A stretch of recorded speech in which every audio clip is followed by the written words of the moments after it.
잠깐, 저 여자 얼굴 좀 확대해봐. CCTV 화면 속 청소복을 입은 여자의 얼굴이 클로즈업 되는 순간 한정우의 손에서 커피잔이 미끄러져 산산조각이 났습니다. 정우는 숨이 멈추는 것 같았죠. 화면 속 여자가 42년 전 돌아가신 어머니와 너무나 닮아 있었어요. 정우의 머릿속으로 평생 잊고 싶었던 기억이 폭풍처럼 쏟아져 들어왔습니다. 오빠 오빠 하며 울부짖던 3살배기 여동생. 있는 힘껏 뻗어도 끝내 닿지 않았던 작은 손. 그런데 어떻게 평생을 찾아 헤맨 동생이 이 병원에서 청소부로 일하고 있었던 걸까요? 사연 시작 전 구독과 좋아요 눌러주시고 어디서 듣고 계신지 댓글 남겨주세요. 이야기 시작합니다. 서울 한복판 대한대학병원. 오전 8시가 조금 넘은 시각이었습니다. 52살의 심장외과 과장 한정우는 로비를 지나 엘리베이터 앞에 섰어요. 버튼을 누르는데 복도 저편에서 고함 소리가 터져 나왔습니다. 야, 이것도 제대로 못 닦아? 정우가 고개를 돌리자 중년 남자가 청소복을 입은 여자의 앞을 막아서고 있었어요. 양복 차림의 명찰을 보니 원무과 소속 직원이었습니다. 여기 얼룩 안 보여? 대체 눈이 어디 달린 거야? 남자가 바닥을 가리키며 소리를 질렀어요. 여자는 고개를 푹 숙인 채 아무 대꾸도 하지 못했고 어깨가 잔뜩 움츠러들어 있었습니다. 아, 진짜 용역이 이래서 문제라니까. 남자가 혀를 차더니 여자의 어깨를 거칠게 밀치고 지나갔어요. 여자는 비틀거리며 청소 카트를 붙잡았지만 카트가 삐걱거리며 벽에 부딪히고 말았어요. 정우는 그 광경을 보며 미간을 찌푸렸습니다. 아무리 용역 직원이라고 해도 저렇게까지 할 필요가 있나 싶었죠. 그때 여자가 고개를 살짝 들었습니다. 옆 얼굴이 잠깐 보였는데 정우의 머릿속 어딘가에서 희미한 기억이 스쳐 지나갔어요. 어디서 봤더라. 분명히 어디선가 본 것 같은데. 엘리베이터가 도착하는 바람에 정우는 고개를 돌렸습니다. 안으로 들어서면서 다시 그쪽을 봤지만 여자는 이미 복도 모퉁이를 돌아 사라지고 없었죠. 정우의 가슴 깊은 곳에서 알 수 없는 감정이 피어올랐습니다. 마치 오래전에 묻어둔 무언가가 다시 꿈틀거리는 것 같았어요. 8층 심장외과 과장실. 정우는 흰 가운을 걸치고 차트를 펼쳤습니다. 그런데 이상하게 집중이 잘 되지 않았습니다.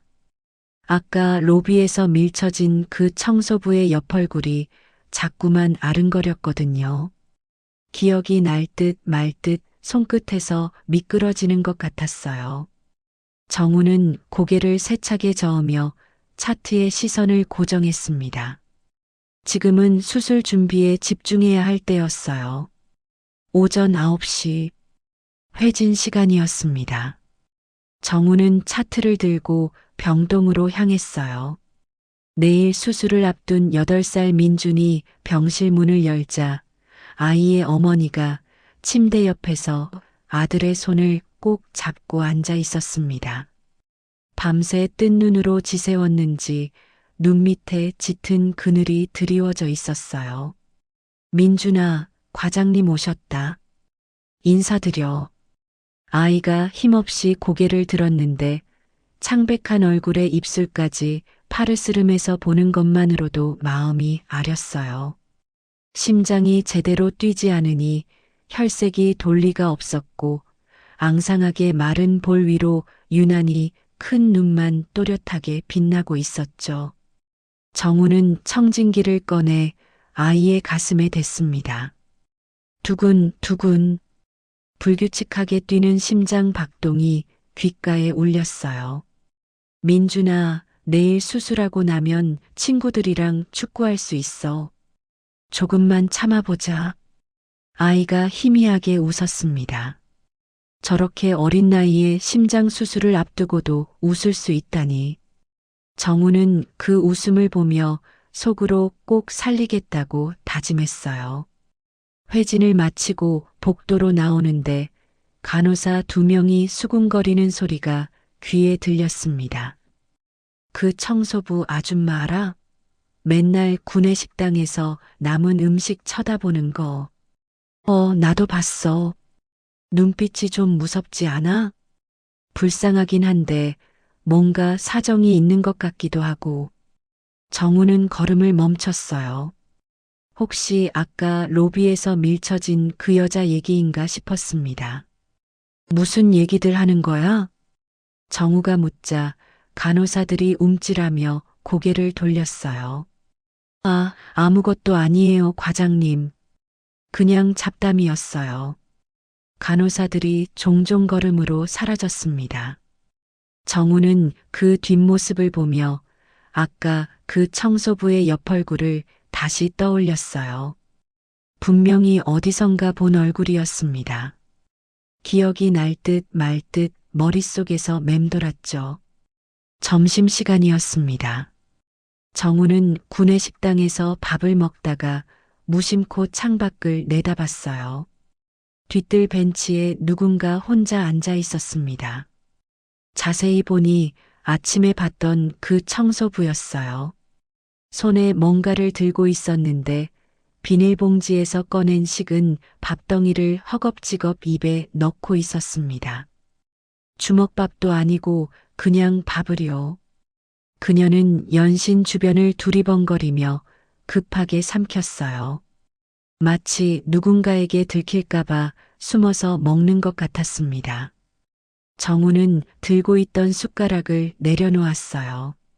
갑자기 입맛이 싹 사라졌습니다. 저 여자는 도대체 왜 저러고 있는 걸까?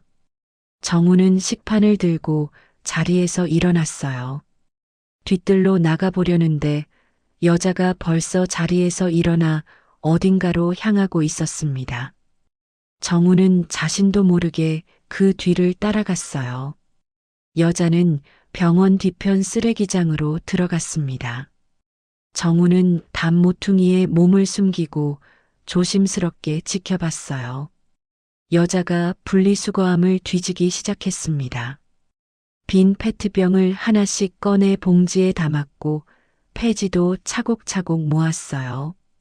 청소 일만으로는 모자란 건지 폐지까지 주어야 하는 모양이었습니다. 정우의 가슴이 쿵 하고 내려앉았어요. 도대체 얼마나 힘든 거야. 저 사람은 왜 저렇게 살아야 하는 걸까? 그때 여자가 갑자기 뒤를 돌아봤습니다. 정우는 재빨리 담 뒤로 몸을 숨겼어요. 심장이 두근거렸고 등에서 식은땀이 흘러내렸습니다. 한참을 기다렸다가 다시 고개를 내밀었을 때 여자는 이미 사라지고 없었어요. 텅 빈 쓰레기장에 분리수거함만 덩그러니 놓여 있었습니다. 며칠이 지났습니다. 정우는 도저히 그 청소부가 머릿속에서 떠나지 않았어요. 결국 총무팀을 찾아갔습니다. 저기 야간 청소 용역 직원 중에 40 중반쯤 되는 여자분 있죠? 혹시 그분 이름 좀 알 수 있을까요? 총무팀 직원이 고개를 갸웃거리며 정우를 바라봤어요. 청소 용역이요? 저희가 직접 관리하는 게 아니라 용역업체 소관인데요. 혹시 무슨 일이라도 있으세요? 아니, 그냥 궁금해서요. 정우는 말을 흐렸습니다. 뭐라고 설명해야 할지 몰랐어요. 청소부들 연락처라도 알 수 있을까요? 그건 좀 어려울 것 같아요. 개인정보 문제도 있고요. 정우는 결국 아무것도 알아내지 못한 채 총무팀을 나왔습니다. 복도를 걸으며 한숨이 절로 나왔어요. 그날 저녁이었습니다. 정우는 야근을 핑계로 병원에 남았어요. 밤 9시가 넘어 로비가 한산해질 무렵 정우는 1층 편의점에서 도시락 2개와 우유 한 팩을 샀습니다. 그리고 로비 구석에 있는 벤치 위에 봉지를 슬쩍 올려두고 자리를 떴어요. 혹시 그녀가 지나가다 발견하면 조금이라도 도움이 될까 싶었습니다. 정우는 멀리 떨어진 기둥 뒤에 서서 그 벤치를 지켜봤어요. 1시간이 지나고 2시간이 지났습니다. 밤 11시가 다 되어갈 무렵 드디어 그녀가 나타났어요. 청소 카트를 끌고 로비를 지나가다가 벤치 위에 놓인 봉지를 발견한 듯 걸음을 멈췄습니다. 여자는 주변을 두리번거렸어요. 한참을 망설이더니 봉지 안을 살짝 들여다봤습니다. 도시락과 우유가 보였을 거예요. 하지만 여자는 고개를 세차게 저으며 봉지를 그대로 두고 가버렸어요. 청소 카트를 끌고 복도 저편으로 사라지는 뒷모습이 보였습니다. 정우는 가슴이 먹먹해졌어요. 저렇게 배가 고프면서도 남의 것은 안 가져가는 거야. 그로부터 이틀이 지난 밤이었어요. 밤 11시. 정우는 논문을 정리하다가 출출해져서 1층으로 내려갔습니다. 편의점에 가려고 로비를 지나는데 불이 꺼진 구내식당 안에서 희미한 불빛이 새어 나오는 게 보였어요. 휴대전화 손전등 빛 같았습니다. 이 시간에 누가 있는 거지? 정우는 발소리가 나지 않게 조심조심 구내식당 쪽으로 다가갔어요. 유리문 틈으로 안을 들여다봤습니다. 숨이 멎는 것 같았어요. 그 청소부였습니다. 조리대 위에 놓인 도시락을 허겁지겁 가방에 쓸어 담고 있었어요. 손이 심하게 떨리고 있었고 연신 주변을 두리번거리며 재빨리 움직였습니다. 플라스틱 도시락 용기 3개, 그리고 냉장고 문을 열어 환자용 영양제 2병을 꺼내 가방에 넣었어요. 정우는 그 자리에 얼어붙었습니다. 신고해야 했어요. 당장 보안팀을 불러야 했습니다. 하지만 몸이 움직이지 않았어요. 며칠 전 벤치 위에 놓인 도시락을 끝내 가져가지 않았던 그녀였습니다. 그런 사람이 지금 도둑질을 하고 있었어요. 대체 얼마나 절박했으면 이런 짓을 하는 걸까? 뭐가 달라진 거지? 그때 여자가 고개를 들었습니다. 유리문 너머로 정우와 눈이 마주쳤어요. 여자의 얼굴이 새하얗게 질렸습니다. 손에 들고 있던 도시락이 바닥으로 떨어졌어요. 쿵! 플라스틱 용기가 깨지며 안에 든 밥과 반찬이 바닥에 쏟아졌습니다. 두 사람은 유리문을 사이에 두고 서로를 바라봤어요. 정막이 흘렀습니다. 정우는 숨을 쉴 수가 없었어요. 그 얼굴, 형광등, 비상등, 불빛 아래 드러난 창백하고 수척한 볼에 깊이 패인 눈 밑 그늘까지. 그 이목구비가 42년 전 돌아가신 어머니와 너무나 닮아 있었습니다. 정우의 눈에서 눈물이 흘러내렸어요. 자신도 모르게요. 잠깐만요. 정우가 떨리는 목소리로 말하며 손을 뻗었지만 여자는 겁에 질린 표정으로 뒷걸음질을 쳤습니다. 그리고는 쏟아진 도시락을 버려둔 채 어둠 속으로 달아났어요.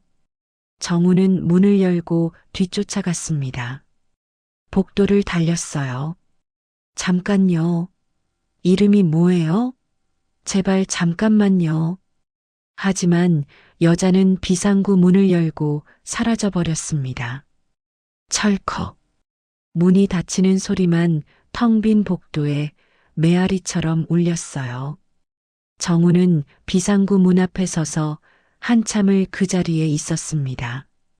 심장이 미친 듯이 두근거렸고 손끝이 차갑게 식었어요. 뒤돌아 구내식당으로 갔습니다. 바닥에 쏟아진 도시락이 그대로 있었어요. 절치 품목은 도시락 3개와 환자용 영양제 2병. 피해 금액으로 따지면 2만 원 정도밖에 안 되는 것들이었습니다. 고작 2만 원. 며칠 전에는 공짜 도시락도 안 가져갔잖아. 그런데 왜 지금은 훔쳐야 했을까? 도대체 뭐가 달라진 거지? 정우의 가슴이 찢어지는 것 같았습니다. 그때 바닥에 뭔가 떨어져 있는 게 눈에 들어왔어요. 쏟아진 도시락 옆에 작은 종이 한 장이 놓여 있었습니다. 정우가 허리를 숙여 그 종이를 집어들었어요. 병원 진료비 청구서였습니다. 종이에는 환자 이름 박민지 12살이라고 적혀 있었고 진단명은 선천성 심실중격결손이었어요. 그리고 청구 금액은 500만 원이 넘었습니다. 정우의 손이 덜덜 떨리기 시작했어요. 심장병 아이가 있는 거야. 그래서 영양제를 훔친 거야. 2만 원이 없어서 아이 먹일 걸 훔쳐야 했던 거야. 정우는 그 자리에 주저앉았습니다. 눈물이 멈추지 않았어요. 그날 밤 정우는 한숨도 자지 못했습니다. 눈을 감으면 그녀의 얼굴이 떠올랐어요. 어머니를 닮은 그 얼굴. 겁에 질려 도망치던 그 뒷모습. 42년 전 기억이 파도처럼 밀려왔습니다. 새벽 3시, 10살이던 정우는 거실에서 들려오는 웅성거리는 소리에 잠이 깼어요. 아버지와 낯선 사람들의 목소리가 들렸습니다. 이렇게 하는 게 최선이야. 우리가 넷을 다 키울 수가 없잖아. 정우는 살금살금 거실로 다가갔어요. 문틈 사이로 아버지가 고개를 떨군 채 서 있는 게 보였고 어머니는 바닥에 주저앉아 소리 없이 울고 있었습니다. 그리고 낯선 남자 2명이 3살배기 서연이를 안고 현관으로 향하고 있었어요. 오빠, 오빠. 서연이가 울부짖었습니다.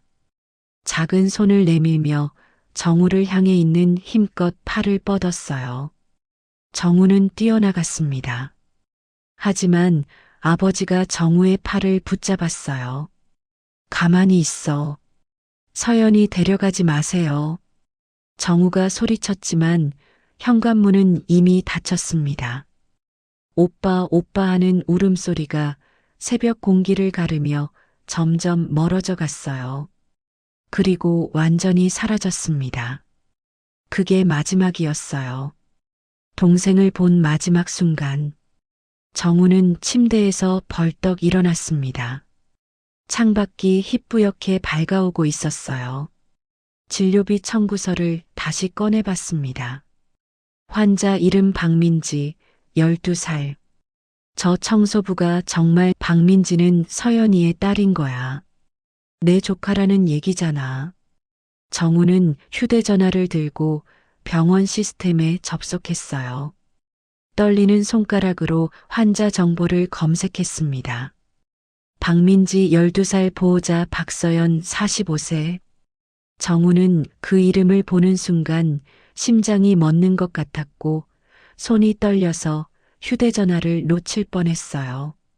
42년 동안 미친 듯이 찾아 헤맨 동생이 바로 여기, 이 병원에서 청소부로 일하고 있었던 겁니다. 가슴 깊은 곳에서 뜨거운 무언가가 치밀어 올랐고 눈물이 쏟아져 내렸어요. 하지만 기쁨도 잠시였습니다. 서연이는 지금 도둑으로 신고당할 처지였어요. 어쩌면 오늘 당장 경찰에 넘겨질 수도 있었죠. 아침 7시, 정우가 병원에 도착하자마자 보안팀장에게서 연락이 왔습니다. 과장님, 윤리위원회 긴급 소집입니다. 9시까지 대회의실로 와주세요. 무슨 일인데요? 야간 청소 용역 직원 절도 건입니다. 어젯밤 구내식당에서 도시락이랑 영양제 훔친 거 CCTV에 다 찍혔어요. 정우의 얼굴에서 핏기가 싹 가셨습니다. 그는 아직 몰랐어요.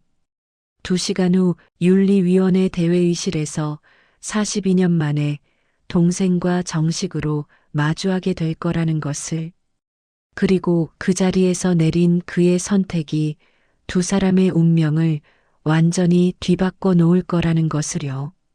오전 9시 대회의실 문 앞에 선 정우의 심장이 미친 듯이 두근거렸습니다. 문을 열고 들어가자 긴 테이블에 윤리위원회 위원들이 앉아 있었어요. 병원장, 행정처장, 간호부장, 그리고 보안팀장까지 모두 굳은 표정이었습니다. 그리고 테이블 맨 끝에 고개를 푹 숙인 채 앉아 있는 여자가 보였어요. 서연이었습니다. 낡아 빠진 청소복 차림 그대로였고 손은 무릎 위에서 부들부들 떨리고 있었어요. 어깨가 잔뜩 움츠러들어 있었고 고개를 숙인 채 바닥만 내려다보고 있었습니다. 정우는 숨이 턱 막혔어요. 42년 만에 다시 보는 동생이 저런 모습이라니. 한 과장님 앉으시죠. 병원장이 손짓하자 정우는 서연의 맞은편 자리에 앉았습니다. 두 사람 사이에 긴 테이블이 놓여 있었어요.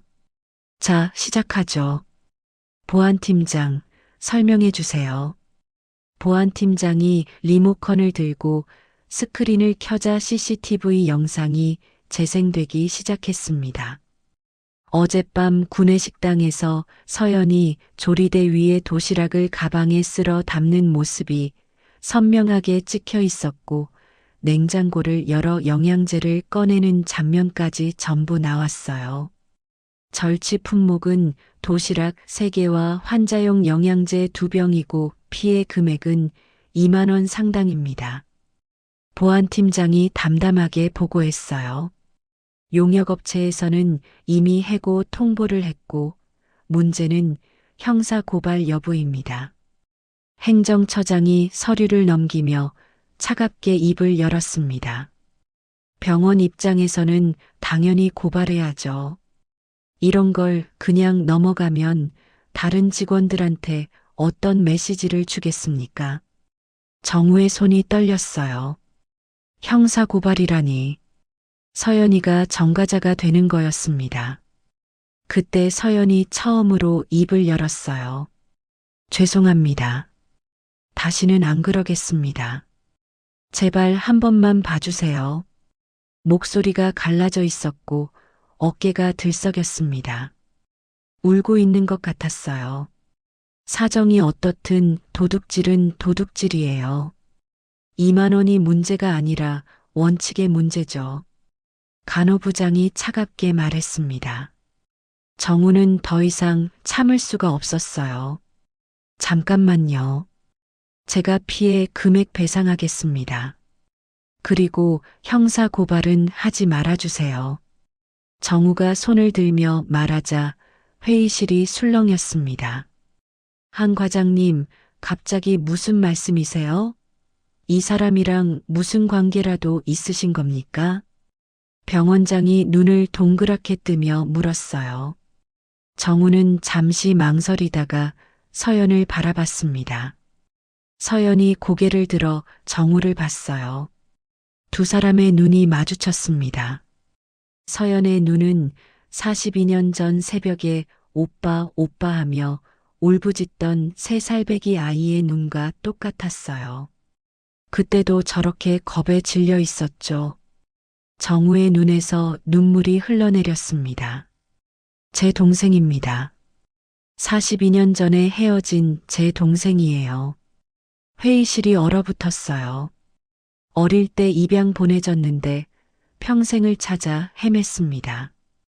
그런데 여기서 이렇게 만날 줄은 몰랐어요. 정우의 목소리가 떨렸습니다. 서연의 눈이 휘둥그레졌고 입술이 파르르 떨렸어요. 오빠, 정우 오빠? 서연의 입에서 그 단어가 흘러나왔습니다. 42년 만에 처음으로요. 정우는 자리에서 벌떡 일어나 테이블을 돌아 서연에게 다가갔어요. 그리고 주저앉듯이 서연 앞에 무릎을 꿇었습니다. 서연아, 오빠야. 정우 오빠. 정우가 서연의 손을 잡자 얼음장처럼 차가운 손이었어요. 오빠. 진짜 오빠야? 서연의 눈에서 눈물이 쏟아졌습니다. 그래, 나야. 미안해. 그때 널 지키지 못해서 평생 미안했어. 정우도 눈물을 흘리며 서연의 손을 꼭 잡았어요. 서연이 엉엉 울기 시작했습니다. 42년 동안 참아왔던 눈물이 한꺼번에 터져 나오는 것 같았어요. 회의실 안이 조용해졌습니다. 위원들도 이 광경을 보며 말을 잃었어요. 병원장이 헛기침을 하며 입을 열었습니다. 일단 오늘 회의는 여기까지 하죠.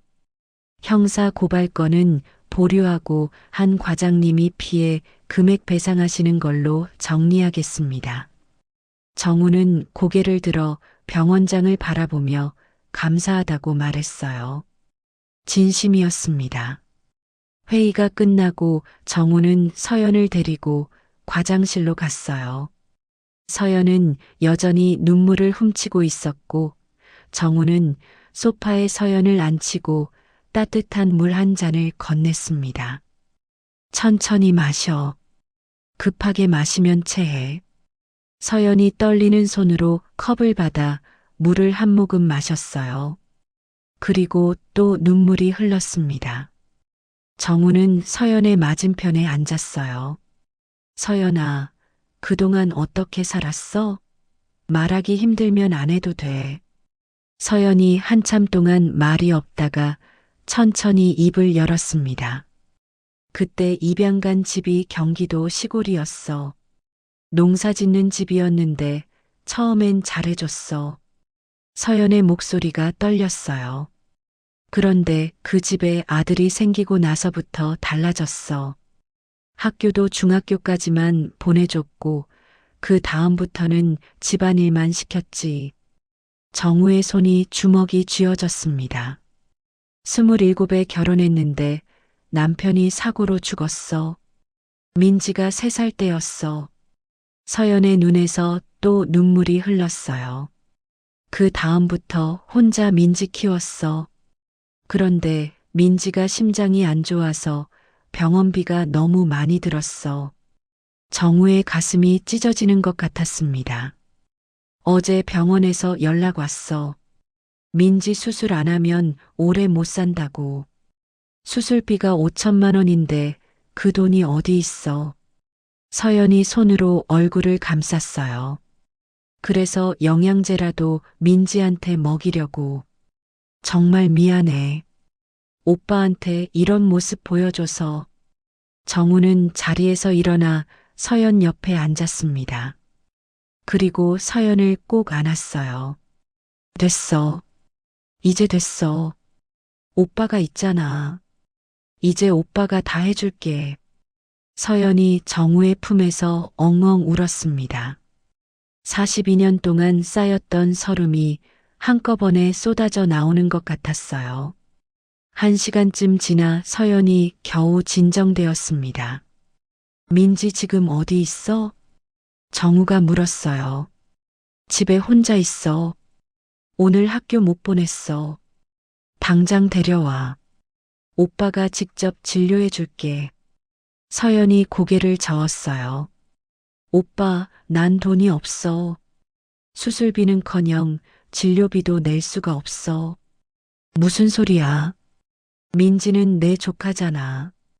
조카 치료하는데 돈 얘기가 왜 나와? 정우가 단호하게 말하자 서연의 눈에서 또 눈물이 흘렀습니다. 당장 민지 데려와. 오늘 검사하고 상태부터 보자. 서연이 고개를 끄덕이며 떨리는 다리로 일어섰어요. 문 쪽으로 향하다가 뒤를 돌아봤습니다. 오빠 42년 만에 처음으로 가족이 생긴 것 같아. 정말 고마워. 서연의 목소리가 떨렸어요. 바보야. 가족은 원래 있었어. 그냥 못 만났을 뿐이지. 정우가 웃으며 말하자 서연이 울면서 웃었습니다. 그리고 문을 열고 나갔어요. 정우는 한참 동안 그 자리에 서 있었습니다. 가슴 깊은 곳에서 뜨거운 무언가가 피어올랐어요. 42년 동안 가슴에 묻어두었던 죄책감이 조금씩 녹아내리는 것 같았습니다. 하지만 정우는 아직 몰랐어요. 민지의 상태가 생각보다 훨씬 심각하다는 것을. 그리고 수술을 앞두고 예상치 못한 장애물이 나타날 거라는 것을요. 오후 2시가 조금 지난 시각이었습니다. 서연이 민지를 데리고 병원에 도착했어요. 정우는 심장외과 진료실에서 두 사람을 기다리며 시계를 몇 번이나 확인하고 복도 쪽을 바라봤습니다. 문이 열리는 소리가 들리자 정우는 자리에서 벌떡 일어났어요. 서연이 먼저 들어왔고 그 뒤로 작은 여자아이가 천천히 걸어 들어왔습니다. 정우는 그 아이를 보는 순간 가슴이 철렁 내려앉았어요. 민지는 12살이라고 했는데 또래보다 한참 작아 보였습니다. 창백한 얼굴에 입술까지 파르스름했고 눈 밑에는 짙은 그늘이 드리워져 있었어요. 볼은 앙상하게 말라서 광대뼈가 도드라져 보였습니다. 민지가 서연 뒤로 살짝 숨으며 정우를 올려다봤어요. 낯선 사람을 경계하는 눈빛이었지만 그 안에 간절한 희망도 담겨 있었습니다. 정우는 민지 앞에 무릎을 꿇어 눈높이를 맞췄어요. 외삼촌이 꼭 고쳐줄게. 약속해. 민지의 입꼬리가 살짝 올라갔고 작고 힘없는 미소였지만 정우의 가슴을 뭉클하게 만들었습니다. 세 사람은 함께 검사실로 향했어요.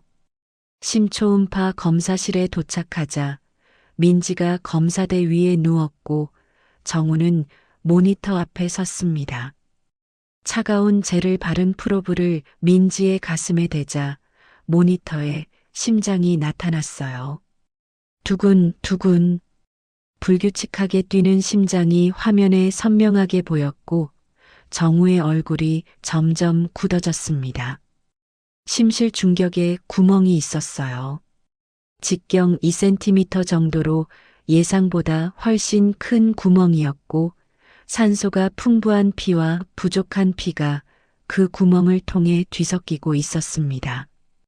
그래서 민지의 입술이 파랗게 질려 있던 거였어요. 정우는 프로브를 움직여 다른 각도에서도 꼼꼼하게 확인했습니다. 볼수록 상태가 심각했어요.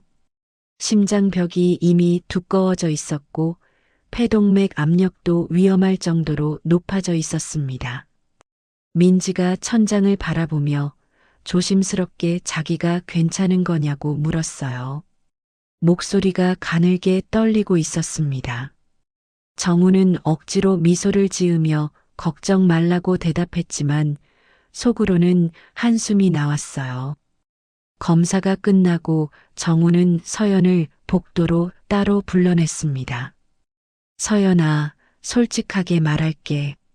민지 상태가 생각보다 많이 안 좋아. 정우의 표정이 심각하게 굳어 있었어요. 심실 중격 결손이 예상보다 훨씬 커. 이번 주 안에 수술해야 해. 더 늦으면 심장에 돌이킬 수 없는 손상이 올 수 있어. 서연의 얼굴에서 핏기가 싹 가셨고 입술이 파르르 떨리며 손이 벽을 더듬었습니다. 무릎에 힘이 풀리는 것 같았고 정우가 재빨리 서연의 팔을 붙잡아 부축했어요. 괜찮아. 오빠가 직접 수술할게. 25년 동안 이런 수술 수백 번 했어. 반드시 살릴 테니까 믿어. 서연은 아무 말도 하지 못했어요. 눈에서 눈물이 주르륵 흘러내렸고 고개를 끄덕이며 정우의 손을 꼭 잡았습니다. 정우는 곧바로 수술 일정을 잡았어요.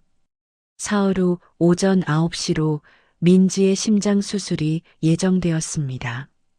그런데 다음날 아침 정우가 출근하자마자 행정처장실로 오라는 호출이 왔어요. 행정처장 김태수는 50대 후반의 마른 체형에 차가운 인상을 가진 남자였습니다. 병원에서 20년 넘게 일하면서 온갖 비리에 연루되어 있다는 소문이 있었지만 원장과의 친분으로 아무도 건드리지 못했어요. 돈 안 되는 환자는 가차없이 내쫓고 의사들의 약점을 잡아 협박하는 것으로 악명이 높았습니다. 정우가 문을 열고 들어서자 김태수가 서류를 뒤적이며 눈도 마주치지 않은 채 입을 열었어요. 박민지 환자 보험도 없고 수술비 납부 능력도 없던데요. 정우의 손이 저도 모르게 주먹이 쥐어졌습니다. 제가 수술비 부담하겠습니다. 5천만 원이에요. 한 과장 월급으로 감당이 돼요? 김태수가 그제야 고개를 들었는데 비웃는 듯한 미소가 입가에 걸려 있었습니다. 정우는 대답하지 못했어요. 5천만 원은 당장 마련할 수 있는 금액이 아니었습니다. 수술 일정 취소하세요. 병원은 자선단체가 아니에요. 그건 안 됩니다. 이 아이는 지금 수술 안 하면 죽습니다. 정우의 목소리가 높아졌어요. 그건 한 과장 가족 문제지 병원 문제가 아니에요. 김태수가 냉정하게 잘라 말하며 서류 하나를 꺼내 테이블 위에 던졌습니다. 정우의 눈이 휘둥그레졌어요. 경찰서 고발장이었습니다. 그 청소부 한 과장 동생이라면서요? 절도 혐의로 경찰에 고발할 겁니다. 윤리위원회에서 봐줬는데 은혜도 모르고. 정우의 심장이 덜컥 내려앉았어요. 서연이 경찰에 고발되면 정가자가 됩니다. 민지 옆에 있어줘야 할 사람이 감옥에 갈 수도 있었어요. 처장님, 그건 생계형 범죄였습니다. 2만 원짜리 도시락이에요. 형사 고발까지 할 일입니까? 병원 물건 훔친 건 사실이잖아요. 법대로 처리하는 게 뭐가 문제예요? 김태수가 능글맞게 웃었습니다. 물론 방법이 아예 없는 건 아니죠. 정우는 김태수를 노려봤어요. 뭔가 더러운 거래를 제안하려는 게 분명했습니다. 수술비 5천만 원에 합의금 3천만 원. 총 8천만 원 내면 고발 취하하고 수술도 해줄게요. 8천만 원이요? 그건 너무. 싫으면 말고요. 동생은 감옥 가고 조카는 수술 못 받고. 선택은 한 과장이 하는 겁니다. 김태수가 의자에 등을 기대며 정우를 올려다봤어요. 완전히 궁지에 몰린 사람을 즐기는 표정이었습니다. 정우는 주먹이 부들부들 떨렸고 관자놀이에 핏줄이 불끈 섰어요. 지금 당장 저 비웃는 얼굴을 한 대 치고 싶었지만 이를 악물고 참았습니다. 3일 드릴게요. 3일 안에 8천만 원 안 가져오면 고발장 접수합니다. 정우는 아무 말 없이 돌아서서 나왔어요. 복도를 걸으며 벽에 기댔습니다. 8천만 원. 도저히 구할 수 없는 금액이었어요.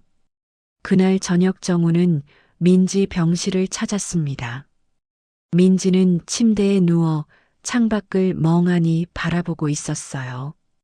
정우가 침대 옆에 앉아 민지가 고개를 돌렸습니다. 외삼촌, 저 수술하면 진짜 나을 수 있어요? 민지의 눈에 두려움이 가득 차 있었어요. 하지만 동시에 간절함도 담겨 있었습니다.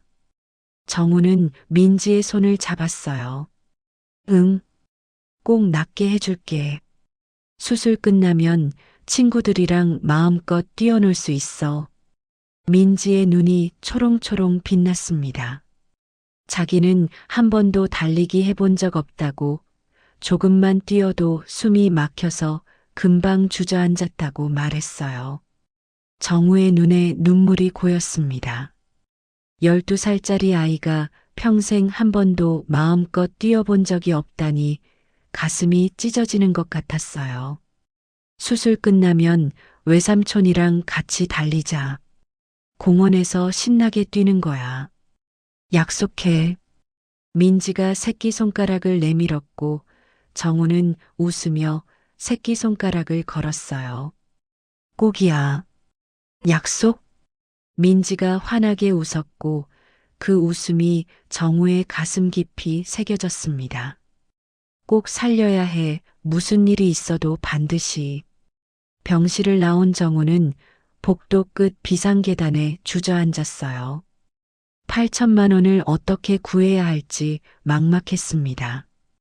은행 대출을 받아도 적금을 전부 깨도 턱없이 부족했어요. 그때 휴대전화가 울렸습니다. 모르는 번호였어요.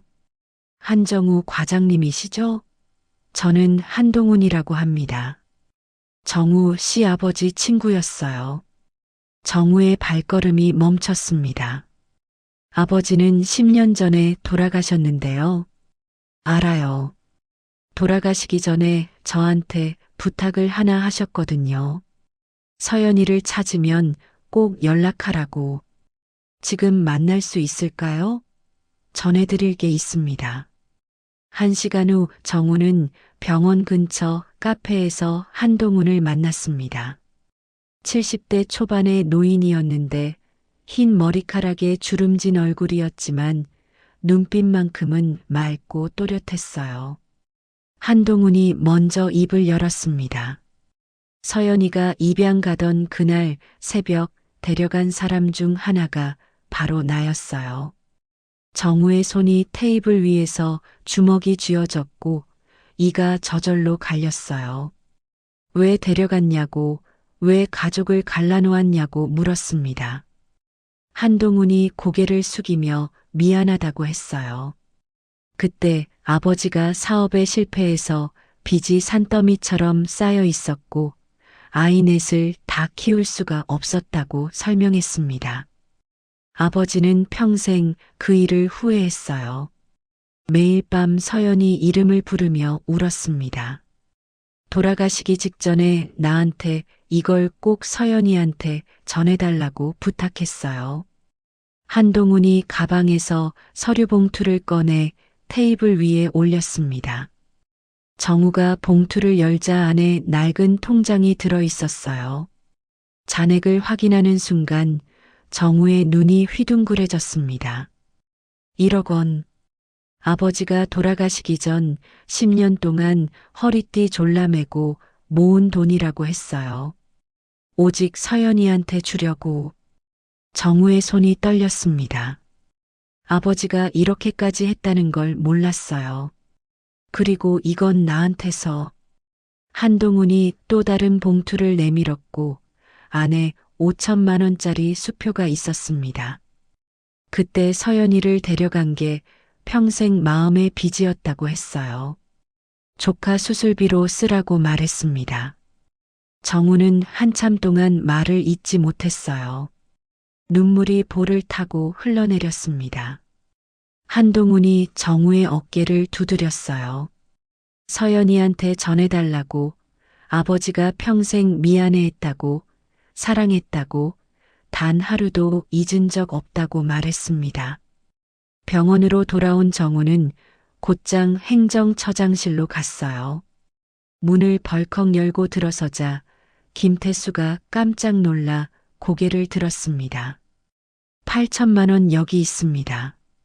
정우가 수표와 통장을 테이블 위에 탁 내려놓았어요. 김태수의 눈이 휘둥그레졌습니다. 이제 고발 취하하시고 수술 진행해도 되겠죠? 정우가 차갑게 내려다봤어요. 김태수는 황당한 표정으로 돈을 확인하더니 헛웃음을 쳤습니다. 알았다고 고발은 취하하겠다고 했어요. 정우는 돌아서서 나가려다 멈췄습니다. 처장님, 이번 일은 절대 잊지 않겠습니다. 김태수가 코웃음을 쳤어요. 뭘 어쩌겠다고요? 이 병원에서 나를 건드릴 수 있는 사람은 없어요. 정우는 아무 말 없이 문을 닫고 나왔습니다. 복도를 걸으며 깊은 숨을 내쉬었어요. 이제 남은 건 수술뿐이었습니다. 그런데 정우는 아직 몰랐어요. 김태수가 이대로 끝낼 생각이 없다는 것을, 수술이 끝난 후 더 큰 음모가 기다리고 있다는 것을요. 수술 전날 밤 정우는 과장실에서 밤을 새웠습니다. 민지의 심장 CT 영상을 모니터에 띄워놓고 수십 번을 돌려보며 심실 중격의 구멍 위치와 크기, 주변 조직, 항태까지 머릿속에 완벽하게 새겼어요. 어디로 접근하고 어떤 순서로 봉합할지, 출혈이 생기면 어떻게 대처할지 모든 시나리오를 그렸습니다. 창밖으로 보이는 가로등 불빛이 희미하게 깜빡였어요. 시계를 보니 새벽 3시가 넘어 있었습니다. 정우는 잠시 눈을 붙이려고 책상에 엎드렸어요. 그리고 꿈을 꿨습니다. 42년 전 그 새벽이었어요. 10살이던 정우는 거실에서 들려오는 웅성거림에 눈을 떴습니다. 문틈 사이로 내다보니 아버지가 고개를 푹 숙인 채 서 있었고 어머니는 바닥에 주저앉아 소리 없이 어깨를 들썩이고 있었어요. 낯선 남자 둘이 3살배기 서연이를 안고 현관으로 향하고 있었습니다. 오빠, 오빠. 서연이가 울부짖으며 작은 손을 정우 쪽으로 뻗었어요. 정우는 뛰어나갔지만 아버지가 팔을 붙잡았습니다. 발버둥을 쳤지만 아버지의 손은 꿈쩍도 하지 않았어요. 현관문이 닫혔고 오빠 오빠 하는 울음소리가 새벽 공기를 가르며 점점 멀어지다가 완전히 사라졌습니다. 그런데 이번 꿈에서는 뭔가 달랐어요. 아버지가 손을 놓았습니다. 정우는 현관문을 박차고 나가 서연이에게 달려갔어요. 서연이의 작은 손을 꼭 잡았습니다. 서연아, 오빠가 지켜줄게. 이제 놓지 않을게. 서연이가 울면서 웃었어요. 정우는 벌떡 눈을 떴습니다. 창밖이 희뿌옇게 밝아오고 있었고 심장이 아직도 빠르게 뛰고 있었어요. 이마에 식은땀이 맺혀 있었습니다. 수술 당일 아침이었어요. 오전 8시에 정우는 민지 병실로 향했습니다. 복도를 걸으며 마음을 다잡았어요. 오늘만큼은 흔들리면 안 됐습니다. 민지의 생명이 자기 손에 달려 있었어요. 병실 문을 열자 서연이 민지 옆에 앉아 손을 꼭 잡고 있었습니다. 밤새 한숨도 못 잔 게 분명했어요. 눈이 충혈되어 있었고 얼굴이 창백했습니다. 민지가 정우를 보자 얼굴이 밝아졌어요. 하지만 눈가에는 두려움이 서려 있었고 입술을 꼭 깨물고 있었습니다. 외삼촌, 수술하면 많이 아파요? 무서워요.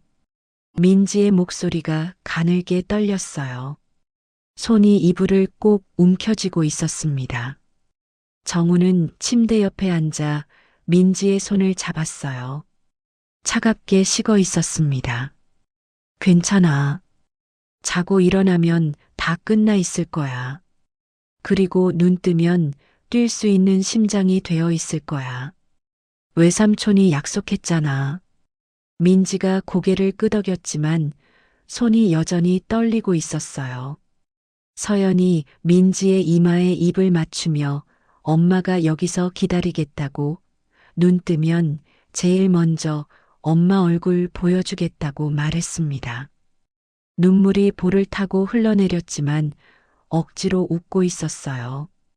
민지가 서연을 꼭 안았습니다. 모녀는 한참 동안 떨어지지 않았고 서연의 어깨가 가늘게 떨리고 있었어요.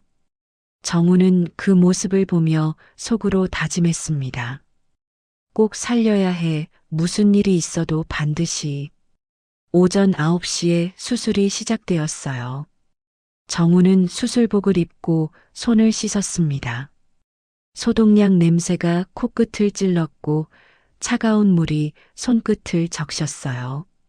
거울에 비친 자기 얼굴을 보며 마음을 가다듬었습니다. 수술실 문이 열리고 민지가 이동 침대에 실려 들어왔어요. 이미 마취가 시작되어 눈을 감고 있었습니다. 작은 얼굴이 창백했고 가느다란 팔에 수액줄이 연결되어 있었어요.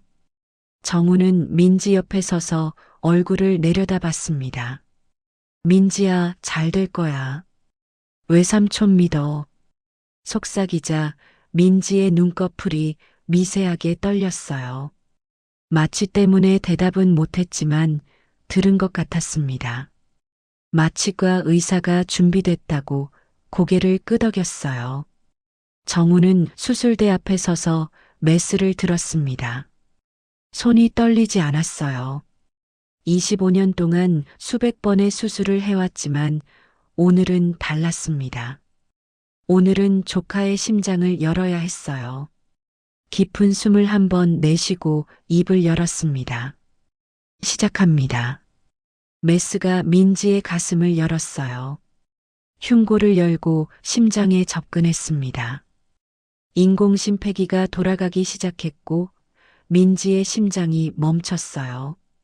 기계가 대신 혈액을 순환시켰습니다. 정우는 멈춘 심장을 들여다봤어요. 심실 중격에 난 구멍이 선명하게 보였습니다. 직경 2cm 정도로 예상대로 큰 구멍이었어요. 패치 준비해. 간호사가 인공 패치를 건넸고 정우는 섬세한 손놀림으로 패치를 구멍에 댔습니다. 봉합을 시작했어요. 한 땀, 두 땀, 세 땀. 정우의 이마에 땀이 맺혔고 간호사가 거즈로 닦아줬습니다. 네 땀, 다섯 땀, 여섯 땀. 손이 정확하게 움직였어요. 일곱 땀, 여덟 땀, 아홉 땀. 거의 다 왔고 10땀만 더하면 끝이었습니다.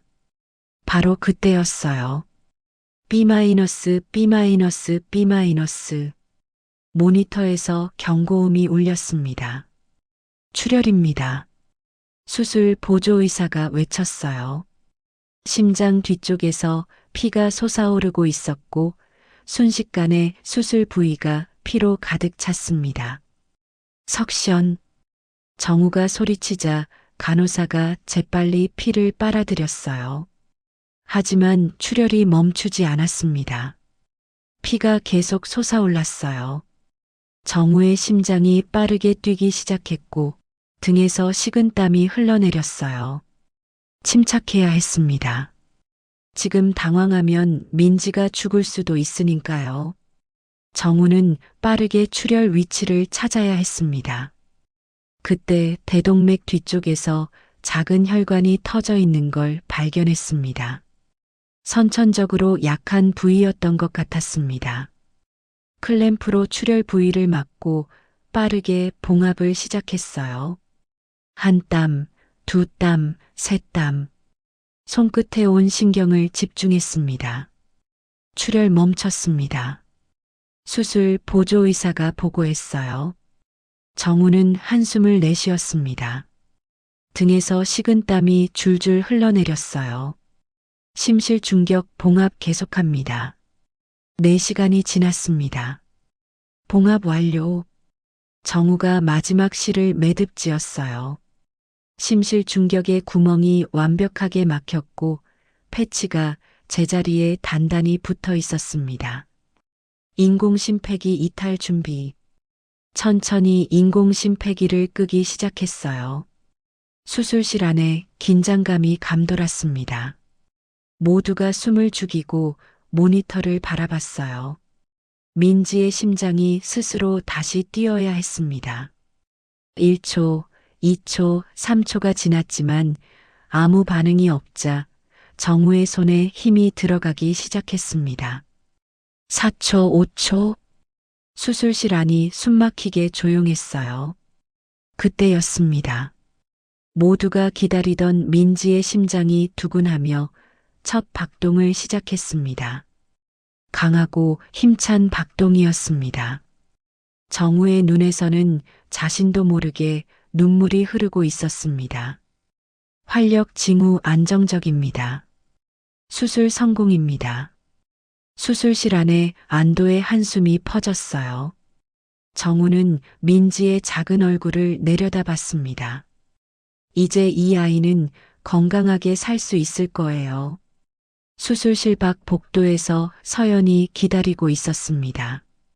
4시간 동안 한 발짝도 움직이지 않았어요. 손톱이 손바닥에 박힐 정도로 주먹을 쥐고 있었습니다. 눈은 충혈되어 있었고 입술이 바짝 말라 있었어요.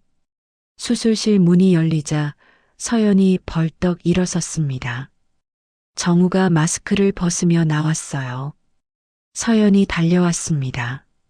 얼굴은 눈물범벅이었고 목소리가 갈라져 있었어요. 민지는 어떻게 됐어? 온몸이 떨리고 있었습니다. 정우는 마스크를 완전히 벗고 웃었어요. 성공했어. 민지 살았어. 서연이 그 자리에 주저앉았습니다. 무릎이 바닥에 닿는 소리가 복도에 울렸고 엉엉 울기 시작했어요. 정우는 서연을 일으켜 세워 꼭 안았습니다. 내가 약속했잖아. 꼭 살린다고. 서연이 정우의 품에서 펑펑 울었어요. 42년 동안 쌓인 모든 두려움이 한꺼번에 쏟아져 나오는 것 같았습니다. 한참을 울고 나서야 서연이 겨우 입을 열었어요. 고마워, 오빠. 정말 고마워. 민지가 살았어. 우리 민지가. 정우도 눈물을 흘리며 서연의 등을 토닥였습니다. 그날 저녁 민지가 중환자실에서 눈을 떴어요. 서연이 민지 옆에 앉아 있었고 정우도 함께 있었습니다. 민지가 천천히 눈을 뜨자 흐릿한 시야가 점점 또렷해졌어요. 제일 먼저 서연의 얼굴이 보였습니다. 엄마. 민지가 작은 목소리로 부르자 서연의 눈에서 눈물이 왈칵 쏟아졌어요. 민지야, 깨어났구나. 수술 끝났어. 이제 다 나은 거야. 서연이 민지의 손을 꼭 잡았는데 손이 따뜻했어요. 더 이상 차갑지 않았습니다. 민지가 고개를 돌려 정우를 바라봤어요. 외삼촌, 저 이제 뛸 수 있어요? 정우가 웃으며 고개를 끄덕였습니다. 응, 이제 마음껏 뛸 수 있어. 약속 지켜야지. 민지의 얼굴에 환한 미소가 번졌어요. 창백했던 얼굴에 생기가 돌기 시작했습니다. 정우는 그 모습을 보며 가슴이 뭉클해졌어요. 최악의 고비는 넘긴 것 같았습니다. 하지만 정우는 몰랐어요. 김태수가 이미 다음 수를 준비하고 있다는 것을. 내일 아침 병원에 도착하면 상상도 못한 일이 기다리고 있다는 것을요. 다음 날 아침, 정우가 병원에 출근하자마자 간호사가 달려왔어요. 얼굴이 새하얗게 질려 있었습니다. 과장님, 큰일 났어요. 행정처장님이 의료사고 조사위원회를 소집했어요. 정우의 발걸음이 멈췄어요. 의료사고? 무슨 의료사고? 어제 수술한 박민지 환자요. 수술 중 출혈이 있었잖아요. 그걸 의료사고로 신고했대요. 정우의 머릿속이 하얘졌습니다. 출혈은 선천적으로 약한 혈관이 터진 거였어요. 수술 중 충분히 발생할 수 있는 상황이었고 즉시 대처해서 문제없이 마무리했습니다. 그런데 그걸 의료사고라고? 정우는 곧장 행정처장실로 향했어요. 문을 열고 들어서자 김태수가 의자에 기대앉아 서류를 넘기고 있었습니다. 정우를 보자 능글맞게 웃었어요. 한 과장. 어제 수술 수고했어요. 의료사고 조사위원회가 뭡니까? 어제 수술은 성공적으로 끝났습니다. 정우의 목소리가 높아졌어요. 김태수가 서류를 테이블 위에 던졌습니다. 수술 중 예상치 못한 출혈이 있었죠? 환자 보호자한테 사전에 충분한 설명을 했나요? 동의서에 출혈 가능성이 명시되어 있나요?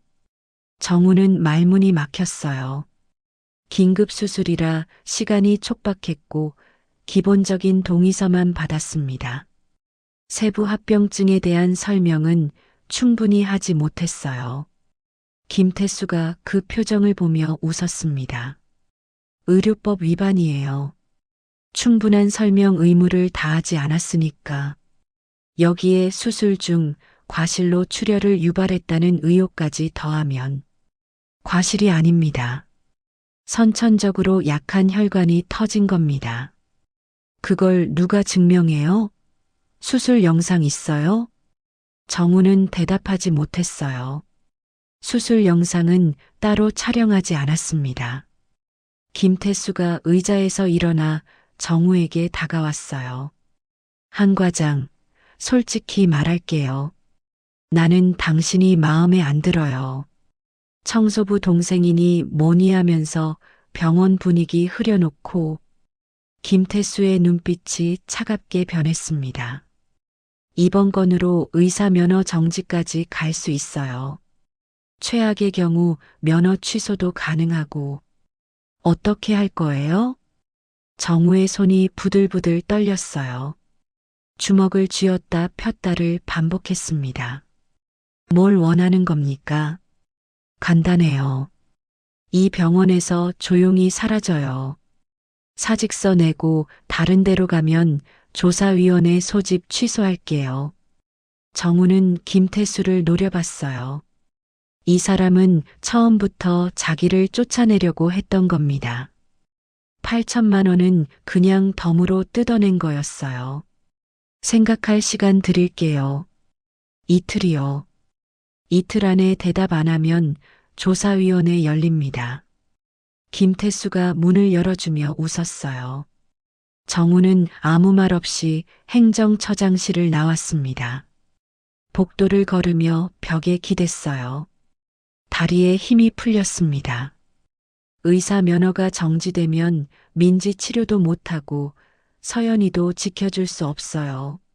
하지만 사직하면 김태수한테 지는 거였습니다. 어떻게 해야 하지? 정우는 민지 병실로 갔어요. 민지는 많이 좋아져 있었습니다. 얼굴에 혈색이 돌기 시작했고 입술도 더 이상 파랗지 않았어요. 외삼촌.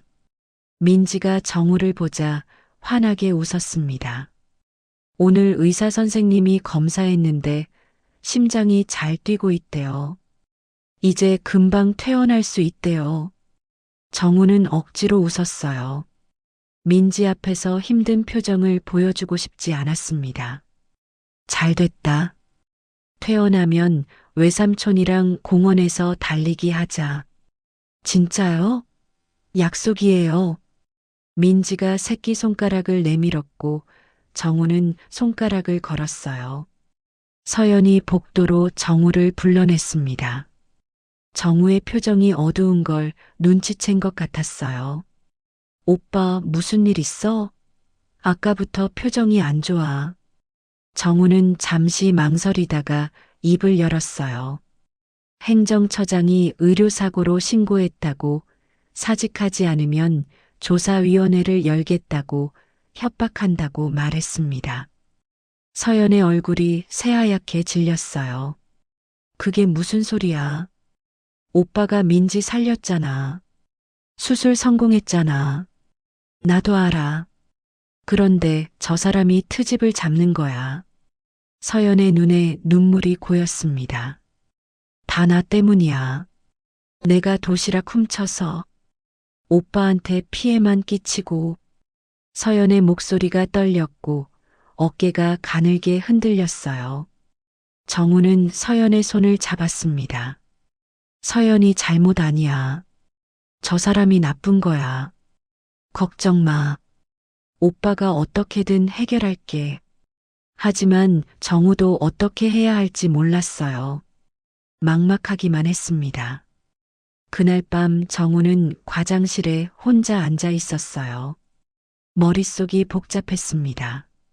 사직서를 낼까 아니면 조사위원회에서 싸워볼까 고민했어요. 그때 문이 열리고 누군가 들어왔습니다. 심장외과 박준혁 과장이었어요. 정우보다 10년 선배였고 병원에서 가장 오래 근무한 의사였습니다. 한 과장 들었어. 김태수 그 인간이 또 사고 쳤구나. 박 과장이 정우 앞에 앉았어요. 또요? 전에도 이런 일이 있었습니까? 5년 전에도 비슷한 일이 있었어. 그때 외과 이 과장이 당했지. 박 과장의 얼굴이 어두워졌습니다. 김태수가 의료사고로 몰아서 이 과장을 쫓아냈어. 나중에 알고 보니 이 과장이 김태수 비리를 눈치챘거든. 입막음이었던 거야. 정우의 눈이 커졌어요. 비리요? 무슨 비리요? 병원 자금 횡령. 환자들한테 과잉 진료비 청구하고 그 돈을 빼돌린 거야. 증거만 있으면 김태수 목을 칠 수 있어. 정우의 머릿속에서 뭔가가 스쳤습니다. 김태수가 자기한테 8천만 원을 요구했던 것. 그중 3천만 원은 합의금이라고 했지만 영수증도 없었어요. 그 돈은 어디로 갔을까요? 증거를 찾을 수 있을까요? 어려울 거야. 김태수가 꼼꼼한 놈이거든. 하지만 방법이 아예 없는 건 아니야. 박 과장이 목소리를 낮췄습니다. 회계팀에 정미숙이라고 있어. 김태수 밑에서 일하는데 최근에 사이가 틀어졌다더라. 그 사람한테 접근해봐. 정우는 고개를 끄덕였어요. 희망이 보이기 시작했습니다. 다음 날 점심시간에 정우는 회계팀 사무실을 찾았어요. 정미숙은 40대 중반의 여자였고 창가 쪽 자리에 앉아 있었습니다. 정우가 다가가자 경계하는 눈빛으로 올려다봤어요. 무슨 일이세요? 잠깐 얘기 좀 할 수 있을까요? 중요한 일이에요. 정미숙은 주변을 둘러보더니 일어섰습니다. 두 사람은 옥상으로 올라갔어요. 김태수 처장건으로 왔죠? 정미숙이 먼저 입을 열었어요. 정우는 고개를 끄덕였습니다. 솔직히 말씀드릴게요. 저도 김 처장한테 당하고 있어요. 정미숙의 손이 떨렸습니다. 10년 동안 그 사람 비리 서류 정리해줬어요. 횡령, 과잉 청구, 리베이트 다 알고 있어요. 그런데 최근에 제가 실수로 서류 하나를 잃어버렸거든요. 그랬더니 저를 협박하기 시작했어요. 정미숙의 눈에 눈물이 고였어요. 가족한테 해코지하겠다고, 감옥 보내겠다고. 저도 이제 못 참겠어요. 정우는 정미숙의 손을 잡았습니다. 증거 자료가 있습니까? 정미숙은 잠시 망설이다가 고개를 끄덕였어요. 복사본을 몰래 만들어뒀어요. 혹시 몰라서 10년치 비리 자료가 다 있어요. 정우의 가슴이 두근거리기 시작했습니다. 드디어 김태수를 잡을 수 있는 증거가 생겼어요. 그 자료 저한테 주실 수 있습니까? 정미숙이 고개를 끄덕였습니다. 네. 이제 끝내고 싶어요. 그 사람 밑에서 일하는 게 너무 힘들어요. 그날 저녁 정미숙은 USB 하나를 정우에게 건넸어요. 정우는 과장실에서 USB를 컴퓨터에 꽂았습니다. 파일을 열어보니 10년치 회계 장부와 이체 내역이 들어 있었어요. 병원 자금을 개인 계좌로 빼돌린 기록이 있었습니다. 환자들한테 과잉 청구한 내역도 있었어요. 총 횡령 금액은 15억 원이 넘었습니다. 정우의 손이 떨렸어요. 이 정도면 김태수를 감옥에 보낼 수 있었습니다. 정우는 곧바로 병원 이사장에게 면담을 신청했어요. 내일 아침 이사회가 열릴 예정이었고 그 자리에서 모든 걸 폭로할 생각이었습니다. 김태수, 이번엔 내가 끝이다. 다음 날 아침 이사회가 열렸습니다.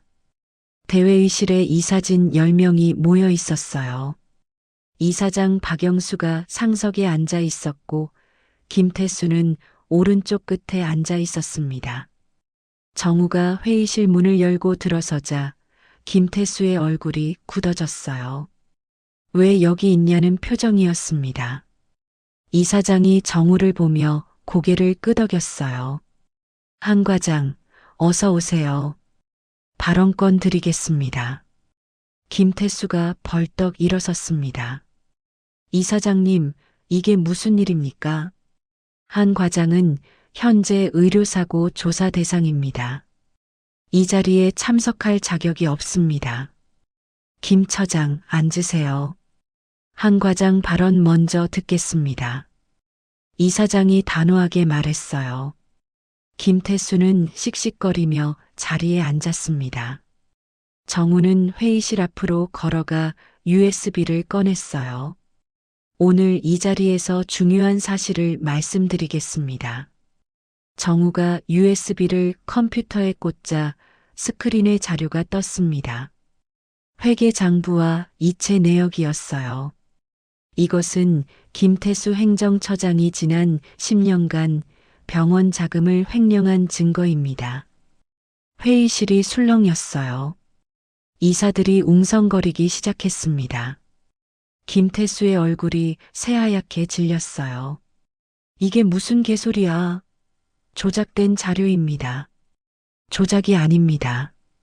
회계팀 직원의 증언도 확보했습니다. 정우가 스크린을 넘겼어요. 김태수 개인 계좌로 빼돌린 금액이 표시됐습니다. 총 횡령 금액 15억 3천만 원. 환자들한테 과잉 청구한 금액 4억 7천만 원. 합계 20억 원이 넘습니다. 이사들의 얼굴이 굳어졌어요. 이사장 박영수가 김태수를 노려봤습니다. 김 처장, 이게 사실입니까? 김태수가 벌떡 일어나 소리쳤어요. 거짓말입니다. 저를 모함하려고 꾸민 겁니다. 그럼 이것도 거짓말입니까? 정우가 스크린을 한 번 더 넘겼어요. 녹음 파일 재생 버튼이 나타났습니다. 정우가 버튼을 눌렀어요. 수술비 5천만 원에 합의금 3천만 원. 총 8천만 원 내면 고발 취하하고 수술도 해줄게요. 김태수의 목소리가 회의실에 울려 퍼졌습니다. 싫으면 말고요. 동생은 감옥 가고 조카는 수술 못 받고 선택은 한 과장이 하는 겁니다. 회의실이 조용해졌어요. 이사들이 경악한 표정으로 김태수를 바라봤습니다. 김태수의 얼굴이 벌겋게 달아올랐어요. 다리가 후들거리기 시작했습니다. 이건 불법 녹음입니다. 증거로 채택할 수 없어요. 불법 녹음이라고요? 협박당하는 상황에서 자기 방어를 위해 녹음한 겁니다. 법적으로 문제 없습니다. 정우가 차갑게 말했어요. 이사장이 자리에서 일어났습니다.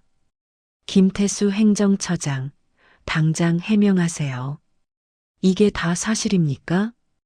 김태수는 아무 말도 하지 못했어요. 입술이 파르르 떨렸고 식은 땀이 이마에서 흘러내렸습니다.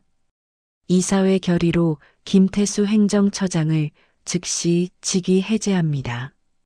경찰의 횡령 혐의로 고발 조치하겠습니다. 이사장이 선언했어요. 김태수가 정우에게 달려들었습니다. 이 자식? 내가 감히.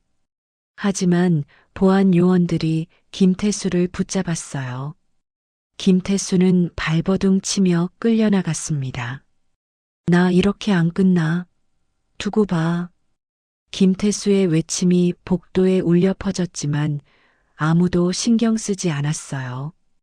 회의실에 남은 이사들이 정우에게 박수를 보냈습니다. 이사장이 정우에게 다가왔어요.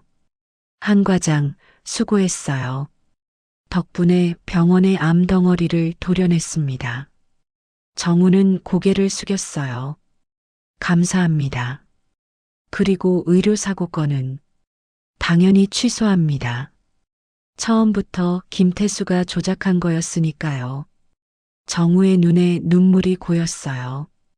드디어 끝이 났습니다. 그날 오후 경찰이 병원에 도착했어요. 김태수는 횡령, 협박, 공갈 혐의로 체포되었습니다. 수갑이 채워지는 순간 김태수의 얼굴은 완전히 일그러져 있었어요. 20년 동안 이 병원 지켰는데 내가 없으면 이 병원 안 돌아가. 김태수가 소리쳤지만 아무도 대답하지 않았어요. 경찰차에 실려가는 모습을 직원들이 지켜봤습니다. 정우는 병원 로비에 서서 그 장면을 봤어요. 어깨에서 무거운 짐이 내려가는 것 같았습니다. 서연이 옆에 다가왔어요. 눈에 눈물이 고여 있었습니다. 오빠, 다 끝난 거야? 응. 이제 다 끝났어. 서연이 정우를 꼭 안았어요. 고마워. 정말 고마워. 오빠가 아니었으면 어떻게 됐을지. 정우도 서연을 안으며 등을 토닥였습니다. 가족이니까 당연한 거야. 이제 우리 행복하게 살자. 일주일 후 민지가 퇴원했습니다. 정우와 서연이 병원 정문 앞에서 민지를 맞이했어요. 민지는 휠체어에 앉아 있었지만 얼굴에는 환한 미소가 번져 있었습니다. 외삼촌, 저 이제 뛸 수 있어요? 아직은 안 돼. 한 달만 더 쉬어. 그 다음에 천천히 운동 시작하자. 민지가 고개를 끄덕였어요. 알겠어요. 빨리 나와서 달리고 싶어요. 서연이 민지의 머리를 쓰다듬었습니다. 눈에 눈물이 고여 있었지만 웃고 있었어요. 그래, 우리 민지. 이제 마음껏 뛰어놀 수 있어. 다 외삼촌 덕분이야. 정우가 민지의 휠체어를 밀기 시작했어요. 우리 집으로 가자. 오빠가 저녁 해줄게. 세 사람은 병원을 떠났습니다. 따뜻한 봄바람이 불었고 벚꽃이 흩날렸어요. 42년 만에 다시 만난 가족. 이제 함께 새로운 시작을 할 수 있었습니다. 그 후 한 달이 지났습니다. 민지는 완전히 건강을 되찾았어요.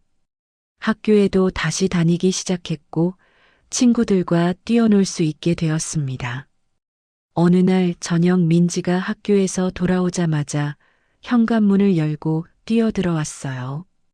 얼굴이 발그레하게 상기되어 있었고 땀이 송글송글 맺혀 있었습니다. 외삼촌, 나 오늘 체육 시간에 달리기 했어. 끝까지 다 뛰었어. 정우가 거실에서 나와 민지의 머리를 쓰다듬었어요. 정말 힘들지 않았어? 하나도 안 힘들었어. 예전에는 조금만 뛰어도 숨이 찼는데 이제는 괜찮아. 민지가 제자리에서 폴짝폴짝 뛰며 말했습니다. 정우의 눈에 눈물이 고였어요. 이 아이가 평생 처음으로 마음껏 뛰어본 거였습니다. 서연이 주방에서 그 모습을 보며 눈물을 훔쳤어요. 저렇게 뛰어다니는 걸 태어나서 처음 본다고 말했습니다. 2달 후 서연은 요리학원에 다니기 시작했어요. 매일 아침 일찍 일어나 학원에 갔고 저녁에는 배운 요리를 정우와 민지에게 해줬습니다. 처음에는 서툴렀지만 점점 실력이 늘었어요.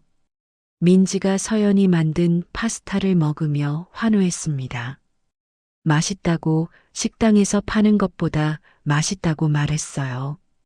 정우도 파스타를 먹어보고 정말 맛있다고 했습니다. 서연이 재능이 있다고, 앞으로 더 잘하게 될 거라고 말했어요. 서연의 눈에 눈물이 고였습니다. 자기한테 재능이 있다는 말을 평생 처음 들어본다고 했어요. 6달 후 서연은 요리 자격증을 땄습니다. 그리고 아버지가 남긴 돈으로 작은 분식집을 열었어요. 병원 근처 골목에 있는 작은 가게였습니다. 서연이네 분식. 간판이 햇살에 반짝였어요. 오픈 첫날 정우가 점심시간에 찾아왔습니다. 흰 가운 차림 그대로였어요. 서연이 떡볶이와 김밥을 내왔습니다. 정우가 떡볶이를 한 젓가락 먹어보고 눈이 커졌어요. 서연아, 이거 진짜 맛있다. 전에 먹었던 것보다 더 맛있어. 서연이 환하게 웃었습니다. 레시피를 좀 바꿨다고 손님들 반응 보면서 조금씩 개선했다고 말했어요. 민지가 학교 끝나고 달려와서 서빙을 도왔습니다. 손님들한테 물을 갖다 주고 빈 그릇을 치웠어요. 세 식구가 함께 일하는 모습이 보기 좋았습니다. 어느 일요일 아침이었어요. 세 사람은 아버지 묘소를 찾았습니다. 서연은 묘비 앞에 무릎을 꿇었어요. 한참 동안 아무 말도 하지 못하다가 천천히 입을 열었습니다. 아버지, 저 서연이에요. 막내딸이요. 42년 만에 왔어요. 서연의 목소리가 떨렸어요. 원망했어요. 평생 나만 버렸다고, 나만 입양 보냈다고 눈물이 흘러내렸습니다. 근데 오빠 만나고 알았어요. 아버지가 얼마나 힘들었는지, 얼마나 미안해했는지. 아버지가 남긴 돈으로 민지 수술했어요. 가게도 열었어요. 서연이 묘비를 바라보며 웃었어요. 행복해요. 아버지, 이제 진짜 행복해요. 정우도 묘비 앞에 무릎을 꿇었습니다. 아버지, 약속 지켰어요. 서연이 찾았고, 이제 우리 셋이 가족으로 살고 있어요. 걱정 마세요. 제가 평생 지킬게요. 민지가 2사람 사이에 끼어들었어요. 할아버지, 저 민지예요. 외삼촌이 제 심장 고쳐줬어요. 이제 뛰어놀 수 있어요. 우리 가족 다 행복해요. 걱정 마세요. 봄바람이 불었습니다. 세 사람의 머리카락을 흔들었어요. 마치 아버지가 대답하는 것 같았습니다. 집으로 돌아오는 길이었어요. 민지가 갑자기 물었습니다. 앞으로 우리 계속 같이 살 거냐고, 평생 같이 살 수 있냐고요. 정우가 웃으며 당연하다고 대답했어요. 평생 같이 살 거라고 말했습니다. 민지가 2사람의 손을 잡고 흔들었어요. 가족이 생겼다고, 엄마랑 외삼촌이랑 평생 같이 살 거라고 환호했습니다. 민지의 목소리가 봄바람에 흩어졌어요. 정우는 서연을 바라봤습니다. 서연도 정우를 바라봤어요. 2사람은 말없이 웃었습니다.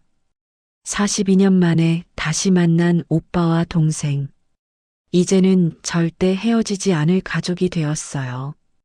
어느 평화로운 봄날 오후였습니다. 서연이네 분식 가게 안에서 웃음소리가 흘러나왔어요. 떡볶이 냄새가 골목에 퍼졌고 손님들의 수다 소리가 들렸습니다. 서연은 주방에서 요리를 하고 민지는 서빙을 하고 있었어요. 정우는 점심시간에 잠깐 들러 밥을 먹었습니다. 42년 전 헤어진 가족이 다시 만나기까지 긴 시간이 걸렸어요.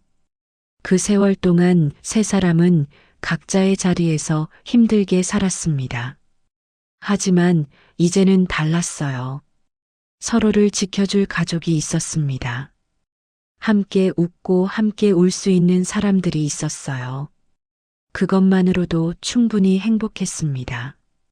여러분, 42년이라는 긴 세월도 가족의 인연은 끊을 수 없었습니다.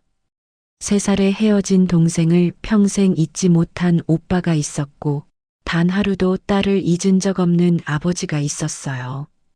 비록 몸은 떨어져 있었지만 마음은 늘 서로를 향해 있었던 겁니다.